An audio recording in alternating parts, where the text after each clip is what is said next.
어제 동료와 대화했는데 뭔가 어색했어요. 분명 웃으면서 괜찮다고 했는데 표정은 전혀 괜찮아 보이지 않더라고요. 우리는 매일 수많은 사람들과 만나지만 정작 그들이 진짜 뭘 생각하는지 모르고 살아갑니다. 이 때문에 오해가 생기고 관계가 틀어지죠. 오늘은 정주영 회장이 평생 사람을 보며 터득한 단 3가지 질문으로 상대의 마음을 읽는 방법을 알려드리겠습니다. 본격적으로 시작하기 전에 더 많은 실용적인 인간관계 팁을 원한다면 구독과 알림 설정을 눌러주세요. 댓글로 여러분의 경험을 공유해 주시면 다른 시청자들에게도 큰 도움이 될 거예요. 첫 번째로, 당신이 가장 후회하는 일은 무엇인가요? 라는 질문입니다. 대부분 사람들은 상대방과 대화할 때 안전한 주제만 선택해서 겉핥기식 대화만 하게 됩니다. 날씨 이야기, 최근 본 드라마, 맛있는 식당 추천 같은 것들 말이에요. 이런 대화로는 절대 상대방의 진짜 모습을 볼 수 없습니다. 하지만 이 질문 하나로 상대방의 가치관, 성격 유형, 그리고 책임감 정도를 한 번에 파악할 수 있습니다. 왜냐하면 후회라는 감정은 그 사람이 무엇을 소중하게 여기는지 정확히 보여주거든요. 돈을 잃은 걸 후회하는 사람과 사람을 잃은 걸 후회하는 사람은 완전히 다른 가치관을 가지고 있습니다. 정주영 회장이 젊은 시절 사업 파트너를 선택할 때 있었던 일입니다. 2명의 후보가 있었는데 첫 번째 사람에게 이 질문을 던졌더니 후회 없이 살았다고 자신 있게 대답했습니다. 두 번째 사람은 잠시 생각하더니 아버지가 돌아가시기 전에 효도를 더하지 못한 것이 가장 후회된다고 솔직하게 말했어요. 결과적으로 정주영 회장은 두 번째 사람을 선택했습니다. 후회가 없다고 한 사람은 자신의 실수나 부족함을 인정하지 않는 성격이었고, 실제로 나중에 문제가 생겼을 때 책임을 다른 사람에게 떠넘기려 했거든요. 반면 구체적인 후회를 이야기한 사람은 자신을 성찰할 줄 알고 실수를 통해 배우는 능력이 있었습니다. 이 질문에 대한 답변 패턴을 보면 사람을 크게 3가지 유형으로 나눌 수 있어요. 첫 번째는 구체적인 사례를 드는 사람입니다. 이런 사람은 대체로 솔직하고 성찰적인 성격을 가지고 있어요. 자신의 잘못을 인정할 줄 알고 그것을 통해 성장하려는 의지가 있습니다. 두 번째는 일반론이나 추상적으로 대답하는 사람입니다. 공부를 더 열심히 할 걸 그랬다거나 운동을 더 했으면 좋았을 것 같다는 식으로 말하죠. 이런 사람들은 방어적이고 경계심이 강한 편입니다.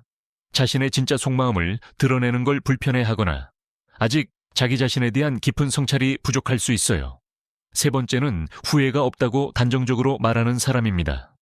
이런 답변을 하는 사람은 특히 조심해서 지켜봐야 합니다. 정말로 후회 없이 완벽하게 살아온 사람은 거의 없거든요. 대부분 자신의 약점을 드러내기 싫어하거나 실수를 인정하지 않으려는 성향이 강합니다. 면접에서 이 질문을 활용하면 지원자의 진짜 모습을 파악할 수 있고, 연애할 때 물어보면 상대방의 성숙도를 측정할 수 있어요. 비즈니스에서는 신뢰할 수 있는 파트너인지 판단하는 중요한 기준이 됩니다.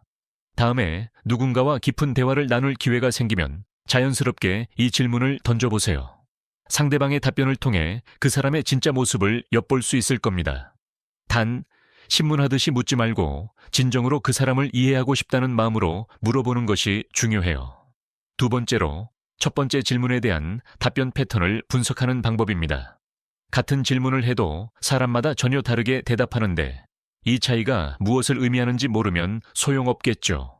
단순히 질문만 던지고 끝나는 게 아니라 어떻게 답변하는지가 훨씬 더 중요합니다. 구체적 사례를 드는 사람은 솔직하고 성찰적이며 일반론으로 대답하는 사람은 방어적이고 경계심이 강합니다. 이런 차이점을 정확히 파악해야 상대방을 제대로 이해할 수 있어요. 예를 들어 친구에게 가장 후회하는 일을 물었을 때 고등학교 때 전학 온 아이를 따돌림해서 보호해주지 못한 일이라고 구체적으로 답한다면 이 사람은 타인에 대한 배려심이 깊고 도덕적 기준이 높다는 걸 알 수 있습니다. 반대로 그냥 공부를 더 열심히 할 걸 그랬다거나 건강관리를 잘할 걸 그랬다고 뻔한 대답만 하는 사람은 진짜 속마음을 드러내는 걸 꺼려합니다. 이런 사람들과는 깊은 관계를 맺기까지 시간이 더 필요하죠. 나쁜 사람이라는 뜻이 아니라 아직 마음을 열지 않았다는 의미입니다. 실제로 한 면접관이 이 방법을 사용한 사례가 있습니다. 같은 회사 같은 부서에 지원한 2명의 지원자가 있었어요. 첫 번째 지원자에게 가장 후회하는 일을 물었더니 대학교 1학년 때 룸메이트가 우울해하는 걸 알면서도 바쁘다는 핑계로 대화를 나누지 않았던 일이라고 했습니다. 나중에 그 친구가 자퇴를 했는데 그때 자신이 좀 더 관심을 가져줬으면 어땠을까 하는 생각이 든다고 솔직하게 말했어요. 두 번째 지원자는 같은 질문에 후회하면 발전이 없다고 생각한다며 앞만 보고 살아왔다고 답했습니다. 구체적인 사례는 전혀 제시하지 않았죠. 겉으로 보기에는 두 번째 사람이 더 적극적이고 긍정적으로 보였어요. 하지만 실제로 입사 후 6개월 뒤를 보니 결과는 정반대였습니다. 첫 번째 직원은 동료들과의 협업을 정말 잘했고 누군가 어려워하면 먼저 다가가서 도움을 주었어요. 팀워크가 중요한 프로젝트에서 항상 좋은 성과를 냈습니다. 반면 두 번째 직원은 개인적인 성과에만 집중했고 동료가 실수하면 비난하는 경향이 있었습니다. 이 차이가 바로 답변 패턴에서 나타났던 거예요. 구체적이고 솔직한 후회담을 들려준 사람은 다른 사람의 감정을 읽을 줄 알고 배려할 줄 아는 사람이었습니다. 반면 추상적으로만 답한 사람은 자기 중심적 사고에 머물러 있었던 거죠. 또 다른 패턴도 있어요. 어떤 사람들은 후회하는 일을 물으면 한참 생각하다가 너무 많아서 뭘 말해야 할지 모르겠다고 합니다. 이런 사람들은 보통 완벽주의 성향이 강하거나 자기 자신에게 너무 엄격한 편이에요. 좋은 사람이지만 때로는 스스로에게 너무 가혹할 수 있습니다. 반면 후회는 있지만 말하고 싶지 않다고 정중히 거절하는 사람도 있어요. 이런 반응도 나름 건강합니다.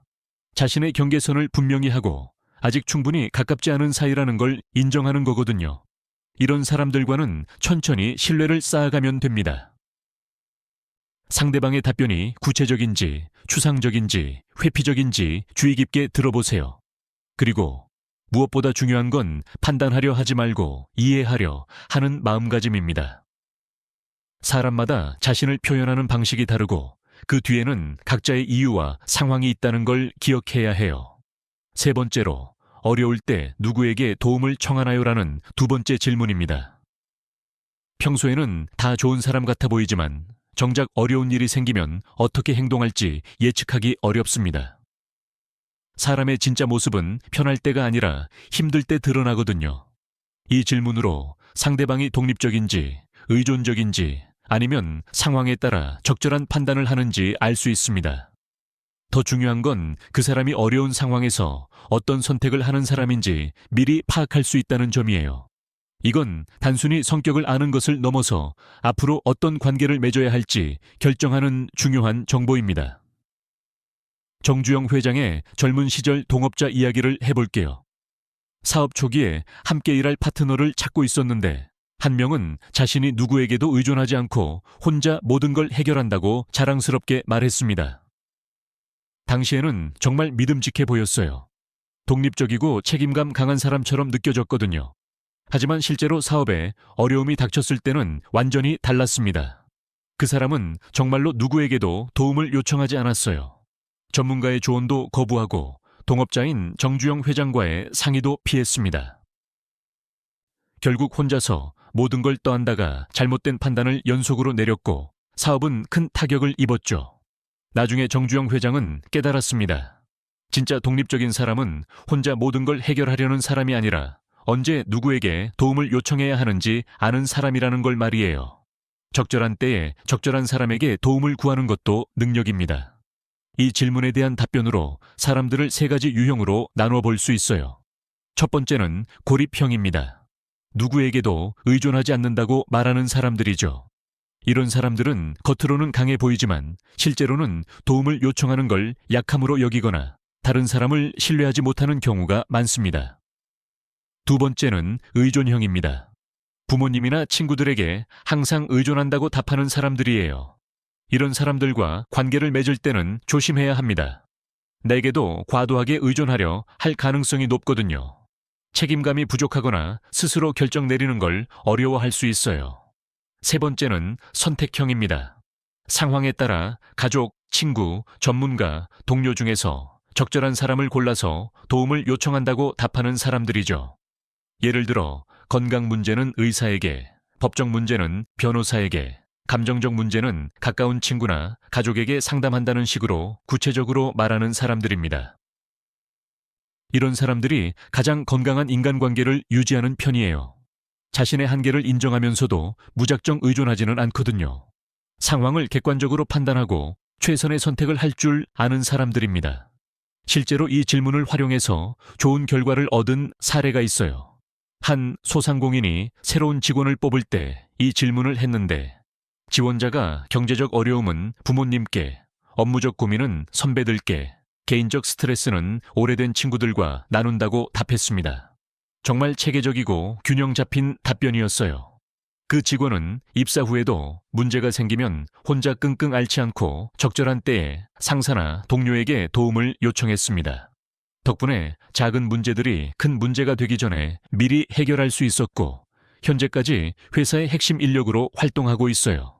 상대방이 적절한 도움 요청을 할 줄 아는 사람인지 아니면 극단적인 성향을 가진 사람인지 파악해 보세요. 균형감 있는 답변을 하는 사람일수록 장기적으로 건강한 관계를 유지할 가능성이 높습니다. 네 번째로, 두 번째 질문 답변으로 상대방의 신뢰도를 측정하는 방법입니다. 겉으로는 독립적이고 멋있어 보이는 사람이 실제로는 무책임하거나 반대로 의존적으로 보이는 사람이 더 신뢰할 만한 경우가 있습니다. 첫인상이나 평소 모습만으로는 절대 알 수 없는 부분이에요. 고립형, 의존형, 선택형으로 구분해서 상대방과 어떤 관계를 맺어야 할지 미리 알 수 있습니다. 이건 단순히 상대방을 분류하자는 게 아니라 각각의 특성을 이해하고 그에 맞는 관계를 설정하자는 뜻이에요. 같은 상황이라도 사람에 따라 완전히 다른 접근이 필요하거든요. 고립형 사람들의 특징을 좀 더 자세히 살펴볼게요. 이들은 나는 혼자서도 잘 살 수 있다거나 남에게 폐 끼치는 걸 싫어한다는 식으로 답변합니다. 언뜻 들으면 정말 자립적이고 훌륭해 보이죠.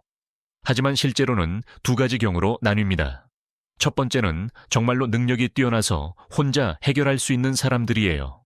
이런 사람들은 대화를 더 나눠보면 과거에 스스로 극복한 구체적인 사례들을 들려줍니다.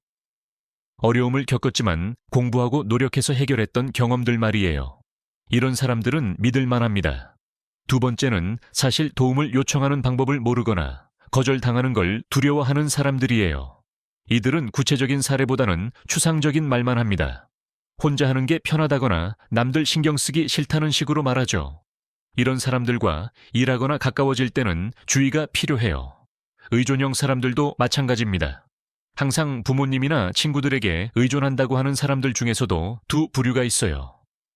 건강한 의존과 unhealthy한 의존을 구분해야 합니다. 건강한 의존을 하는 사람들은 구체적으로 누구에게 어떤 종류의 도움을 받는지 명확하게 말해요. 예를 들어 중요한 결정을 내릴 때는 부모님과 상의하고 전문적인 조언이 필요할 때는 해당 분야 전문가를 찾아간다고 답합니다. 이런 사람들은 의존적이라기보다는 현명하게 자원을 활용하는 사람들이에요. 도움을 받은 후에는 그에 상응하는 책임도 집니다. 반면 unhealthy한 의존을 하는 사람들은 모든 걸 다른 사람에게 맡기려 합니다. 결정도 다른 사람이 내려주길 원하고 문제가 생기면 도와준 사람을 탓하기도 해요. 이런 패턴은 답변에서도 나타납니다. 누구에게 의존하느냐보다는 의존한다는 사실 자체를 당연하게 여기는 투로 말하거든요. 한 사업가가 투자자를 만날 때 실제로 이런 방법을 활용했던 경험을 들려드릴게요. 여러 투자자 후보 중에 한 명이 어려울 때는 가족과 몇몇 신뢰하는 동료들에게 조언을 구한다고 답했어요. 그리고 구체적으로 어떤 상황에서 누구에게 어떤 도움을 받았는지 사례까지 들려줬습니다. 그 투자자는 과거에 사업이 어려웠을 때 회계사에게는 재정 조언을, 업계 선배에게는 전략 조언을, 가족에게는 정서적 지지를 받았다고 했어요. 각각의 도움에 대해 어떻게 보답했는지도 구체적으로 설명했습니다. 이런 답변을 듣고 그 사업가는 확신을 가지고 파트너십을 맺었죠. 10년이 지난 지금까지도 그들은 성공적인 사업을 이어가고 있어요. 어려운 일이 생길 때마다 그 투자자는 적절한 사람들에게 조언을 구했고 혼자 판단하지 않고 신중하게 결정을 내렸습니다. 처음 만났을 때의 답변이 그대로 행동으로 이어진 거예요. 상대방의 답변에서 균형감을 찾아보세요. 너무 극단적인 답변은 주의 신호입니다. 혼자 모든 걸 다 한다거나 남에게만 의존한다는 양극단보다는 상황에 따라 적절한 선택을 한다는 답변이 훨씬 믿을만해요. 그리고 구체적인 사례를 들 수 있는 사람일수록 실제 경험이 풍부하고 신뢰할 수 있습니다. 다섯 번째로, 성공이란 당신에게 무엇인가요? 라는 세 번째 질문입니다.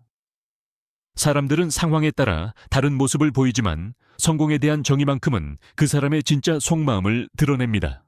이건 가장 깊은 내면의 가치관을 볼 수 있는 질문이에요. 왜냐하면 성공이라는 건 그 사람이 인생에서 가장 중요하게 여기는 것과 직결되기 때문입니다. 이 질문으로 상대방이 물질적 기준, 관계적 기준, 성장 기준 중 어디에 가치를 두는지 정확히 알 수 있습니다. 돈과 명예를 최우선으로 생각하는 사람, 사람과의 관계와 사랑을 중시하는 사람, 그리고 자기 발전과 배움에 집중하는 사람은 완전히 다른 삶의 방향을 가지고 있어요. 이 차이를 미리 아는 것은 정말 중요합니다. 정주영 회장이 임원 선발 시 이 질문을 활용했던 실제 사례를 말씀드릴게요. 두 명의 유능한 후보자가 있었는데 첫 번째 사람에게 성공이 무엇이냐고 물었더니 5년 안에 부장이 되고 10년 안에 임원이 되어서 경제적으로 여유로운 삶을 사는 것이라고 답했습니다. 명확하고 구체적인 목표였어요. 두 번째 사람은 잠시 생각하더니 회사와 함께 성장하면서 후배들에게 좋은 선배가 되는 것, 그리고 가족들이 자랑스러워할 수 있는 사람이 되는 것이라고 답했어요. 첫 번째 사람보다 조금 추상적으로 들렸지만 관계와 성장에 중점을 둔 답변이었습니다. 결과적으로 정주영 회장은 두 번째 사람을 선택했어요. 첫 번째 사람은 분명 능력도 뛰어나고 목표도 분명했지만 개인적 성취에만 집중되어 있었거든요. 실제로 그 사람은 2년 후 더 좋은 조건을 제시한 다른 회사로 이직해버렸습니다. 반면 두 번째 사람은 30년 넘게 회사와 함께 했어요. 승진도 빠르게 했지만 그보다 더 중요한 건 정말로 후배들에게 존경받는 선배가 되었다는 점이었습니다. 회사가 어려운 시기를 겪을 때도 함께 버텨주었고 지금은 회사의 핵심 인물이 되어 있어요.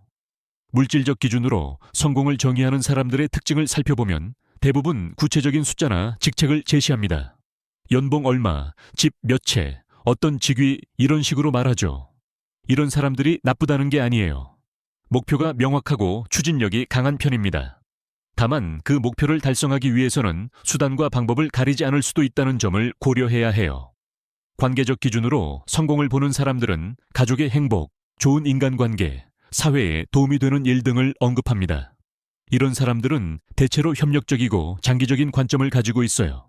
하지만 때로는 결정력이 부족하거나 너무 감정적으로 판단할 수 있습니다. 성장 기준을 중시하는 사람들은 배움, 경험, 자아실현 같은 키워드를 사용해요. 끊임없이 발전하는 사람이 되고 싶다거나 어제보다 나은 사람이 되는 것이 성공이라고 말하죠. 이런 사람들은 적응력이 뛰어나고 변화를 두려워하지 않는 편입니다. 실제로 연애할 때도 이 질문이 정말 유용해요. 한 커플이 결혼을 앞두고 이런 대화를 나눴다고 해볼게요. 남자는 가족이 모두 건강하고 행복한 게 가장 큰 성공이라고 했고, 여자는 자신의 일에서 인정받고 사회적으로 영향력 있는 사람이 되는 것이라고 답했어요. 처음에는 가치관이 너무 다르다고 걱정했지만 서로의 관점을 이해하게 되면서 오히려 더 건강한 관계가 되었습니다. 남자는 여자의 커리어를 적극 응원했고, 여자는 가정의 소중함을 깨닫게 되었거든요. 지금은 서로의 성공 기준을 존중하면서 각자의 영역에서 최선을 다하고 있어요. 상대방의 성공 기준이 나와 얼마나 맞는지, 장기적으로 함께할 수 있는 사람인지 판단해 보세요. 완전히 같을 필요는 없지만 최소한 서로를 이해하고 존중할 수 있는 범위 내에 있어야 합니다. 그리고 상대방의 성공 정의가 현실적이고 건전한지도 중요한 판단 기준이에요. 여섯 번째로, 세 번째 질문 답변으로 상대방의 미래 행동을 예측하는 방법입니다. 현재는 좋은 관계를 유지하고 있지만 시간이 지나면서 상대방이 어떻게 변할지 궁금하고 불안합니다. 특히 중요한 결정을 앞두고 있거나 장기적인 관계를 고려할 때는 더욱 그렇죠. 하지만 성공에 대한 정의를 알면 그 사람의 앞으로의 행동 패턴을 상당히 정확하게 예측할 수 있어요. 성공에 대한 정의를 통해 단기적 사고와 장기적 사고, 이기적 성향과 이타적 성향을 미리 파악할 수 있습니다. 사람은 자신이 생각하는 성공을 향해 움직이기 마련이거든요. 그 방향성을 알면 5년 후, 10년 후 그 사람이 어떤 선택을 할지 어느 정도 예상할 수 있습니다. 실제로 이런 경험을 한 사람의 이야기를 들려드릴게요. 한 스타트업 창업자가 공동 창업자를 찾고 있었는데 2명의 후보자가 있었습니다. 첫 번째 사람에게 성공이 무엇이냐고 물었더니 3년 안에 회사를 키워서 큰 기업에 매각하고 그 돈으로 다음 사업을 시작하는 것이라고 답했어요. 두 번째 사람은 우리가 만드는 제품이 정말 많은 사람들에게 도움이 되고 10년, 20년 후에도 사람들이 고마워할 수 있는 회사를 만드는 것이라고 했습니다. 첫 번째 사람은 빠른 성과와 금전적 이익에 집중했고 두 번째 사람은 장기적 가치와 사회적 의미에 중점을 뒀어요. 창업자는 고민 끝에 두 번째 사람을 선택했습니다. 첫 번째 사람의 능력도 뛰어났지만 단기간에 매각을 목표로 하는 사람과는 회사를 키워나가는 과정에서 갈등이 생길 것 같았거든요. 실제로 그 예측은 정확했어요. 사업 초기 어려운 시기가 몇 번 있었는데 두 번째 파트너는 포기하지 않고 함께 버텨줬습니다. 단기적인 손실보다는 장기적인 비전을 우선시했기 때문이에요. 지금은 그 회사가 업계에서 인정받는 기업으로 성장했고 두 창업자는 여전히 좋은 파트너십을 유지하고 있습니다. 반대로 첫 번째 사람처럼 빠른 성과를 원하는 사람들의 행동 패턴도 예측 가능해요. 이런 사람들은 결과가 빨리 나오지 않으면 쉽게 포기하거나 다른 기회를 찾아 떠날 가능성이 높습니다. 나쁘다는 게 아니라 그런 성향을 가지고 있다는 뜻이에요. 한 커플의 사례도 있어요. 결혼을 앞두고 서로에게 성공이 무엇인지 물어봤는데 남자는 사회적으로 인정받는 것이 가장 중요하다고 했고 여자는 가족이 행복한 것이 최고의 성공이라고 답했습니다. 처음에는 서로 다른 답변에 당황했지만 이 차이를 미리 알게 된 게 오히려 도움이 되었어요. 결혼 후 남편이 승진 기회 때문에 해외 발령을 받게 되었을 때 아내는 남편의 성공 기준을 이해하고 있었기 때문에 흔쾌히 함께 가기로 결정했습니다. 반대로 남편도 아내가 가족 시간을 중요하게 여긴다는 걸 알고 있었기 때문에 해외에서도 가족과 보내는 시간을 최대한 확보하려고 노력했어요. 만약 이런 대화를 미리 나누지 않았다면 큰 갈등이 생겼을 수도 있습니다.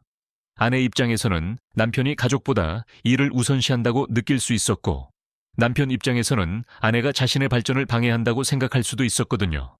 이처럼 성공관을 미리 파악하면 미래의 중요한 순간에 상대방이 어떤 선택을 할지 예상할 수 있어요.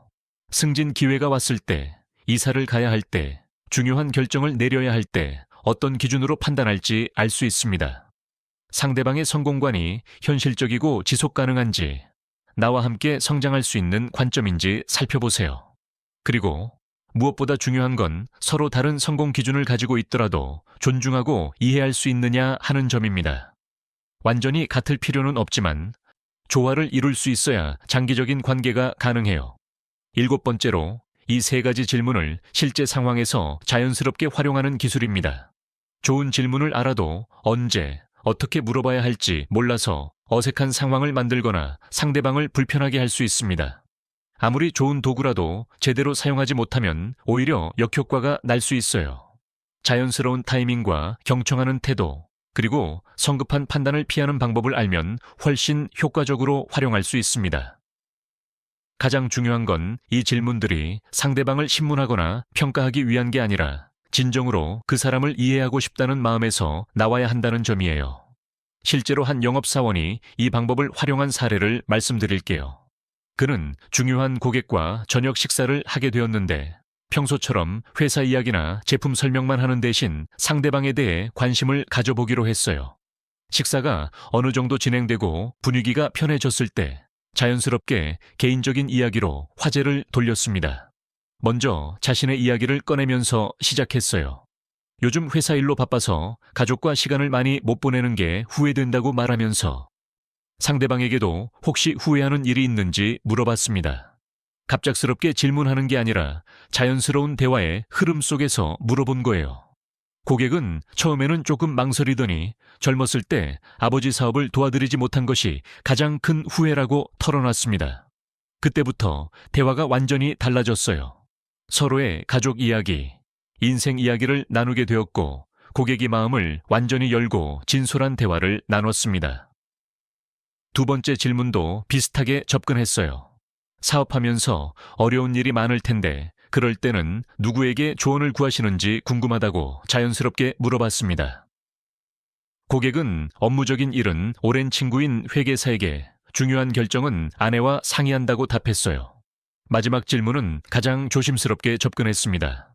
대화가 깊어진 후반부에 본인도 사업을 하면서 성공이 뭔지 자주 고민한다면서 상대방의 생각을 물어봤어요. 고객은 돈도 중요하지만 직원들과 고객들이 자신 때문에 더 나은 삶을 살 수 있다면 그게 진짜 성공이라고 답했습니다. 그 저녁 식사 후 두 사람의 관계는 완전히 달라졌어요. 단순한 거래 관계에서 서로를 신뢰하는 파트너 관계로 발전했습니다.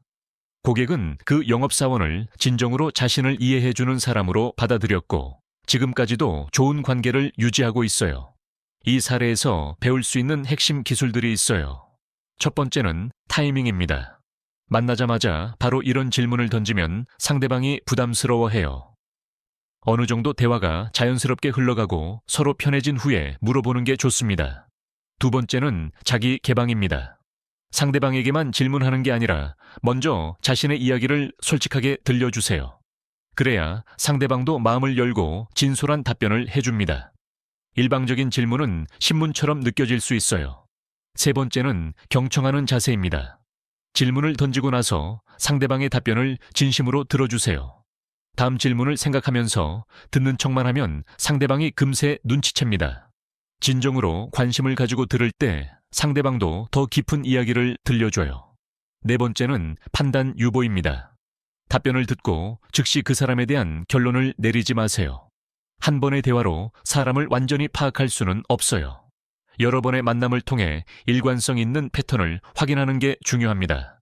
급하게 판단하지 말고 질문 후에는 경청에 집중하세요. 상대방의 비언어적 신호도 함께 관찰하는 것이 중요합니다. 말로는 괜찮다고 하지만 표정이나 몸짓에서 다른 신호가 나올 수 있거든요. 이런 미묘한 차이들을 놓치지 않으려면 진심으로 그 사람에게 집중해야 해요. 마지막으로 이 세 가지 질문이 진정한 소통의 시작점이 되는 이유와 전체 내용을 정리해 보겠습니다. 많은 사람들이 상대방을 파악한 후에 어떻게 관계를 발전시켜야 할지 모르거나 일회성 판단으로 끝내는 실수를 합니다. 하지만 이 질문들의 진짜 목적은 상대방을 분석하는 게 아니라 서로를 더 깊이 이해하는 출발점을 만드는 것이에요.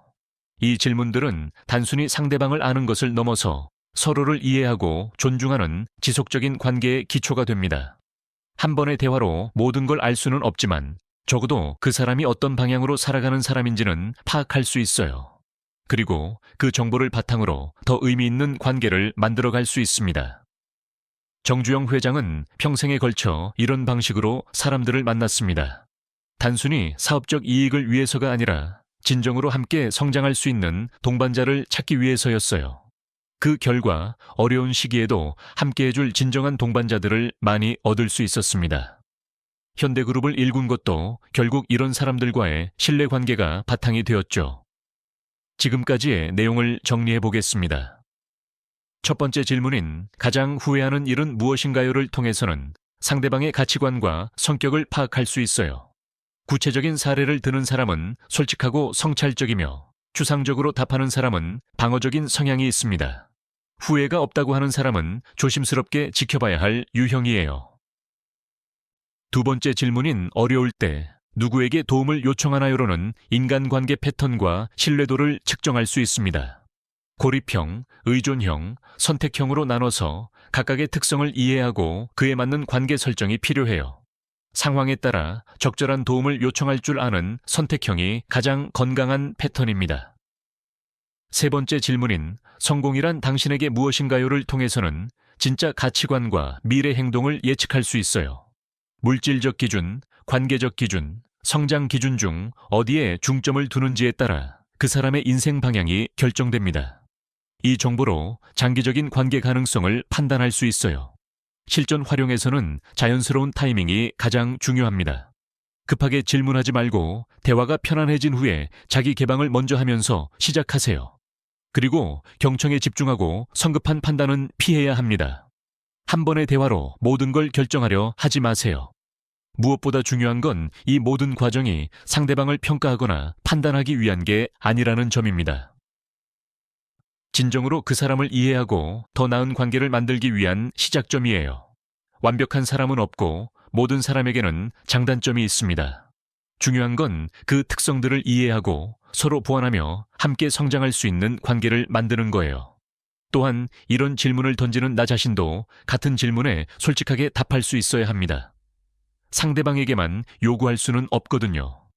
내가 먼저 성찰하고 내 가치관을 명확히 하고 내 행동 패턴을 이해해야 다른 사람과 진정한 소통이 가능해요. 마지막으로 이 과정은 일회성이 아니라 지속적이어야 합니다. 사람은 변하고 성장하기 때문에 예전에 나눈 대화가 지금도 똑같이 적용된다고 가정하면 안 돼요.